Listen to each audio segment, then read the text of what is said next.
এই পর্যায়ে আপনাদের সঙ্গে বক্তব্য রাখছেন হযরত মাওলানা ফজলুর রহমান।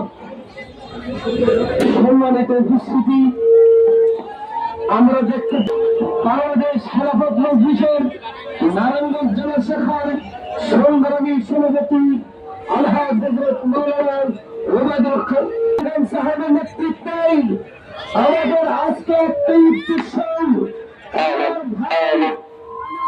আজকে যারা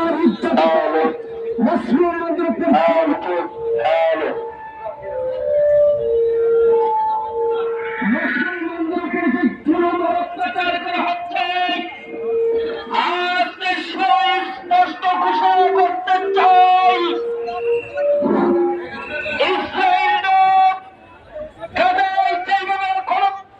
হত্যা করা হচ্ছে।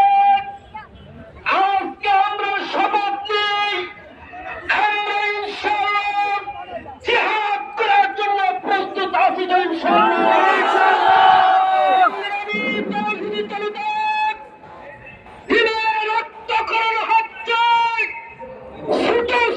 শিশুর কিশোর মুসলমান ভাইকে যেভাবে গুলি করে হত্যা করা হয়েছে, এইটার কোন মুসলমান বরদাস্ত করতে। তুমি মার্কিন দূতাবাস, তুমি ইসরায়েল মনে করছো মুসলিমরা মারা গেছে। না, তোমরা শুনে রাখো, মুসলিমরা মরতে পারে না। তোমরা শুনে রাখো, ফিলিস্তিন শেষ হতে পারে না। তোমরা শুনে রাখো, আল-আকসা শেষ হতে পারে না। কারণ আল-আকসার জন্য আল্লাহ ওয়াদা করেছেন,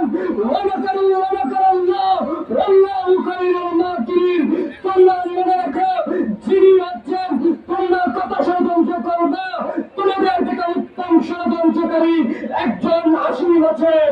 আমরা বিশ্বাস করি, আমরা চাই, আমরা আমাদের ফিলিস্তিন ভাইদের মুক্তি চাই। আমরা ইসরায়েল অবৈধ রাষ্ট্র ঘোষণা চাই। আমরা চাই আমাদের বাংলার জমিন থেকে মার্কিন এবং ইসরায়েলি যত পণ্য আছে সব পণ্যগুলো নিষিদ্ধ করতে হবে। ইসরায়েলের সাথে জিহাদ আমাদের অবশ্যই করতে হবে। সর্বপ্রথম নিজের সাথে জিহাদ করতে হবে। ইসরায়েলের পণ্যকে নিজ থেকে বয়কটের ঘোষণা দিতে হবে। কোন রেস্টুরেন্ট, কোন জায়গায় ট্যাক্সি ইসরায়েলের বাসিন্দাদের থেকে কোন জায়গায় ইসরায়েলের পণ্য বিক্রি বেচা কেনা হয়, কোন জায়গায় সিন্ডিকেট বেচা কেনা হয়, আমাদের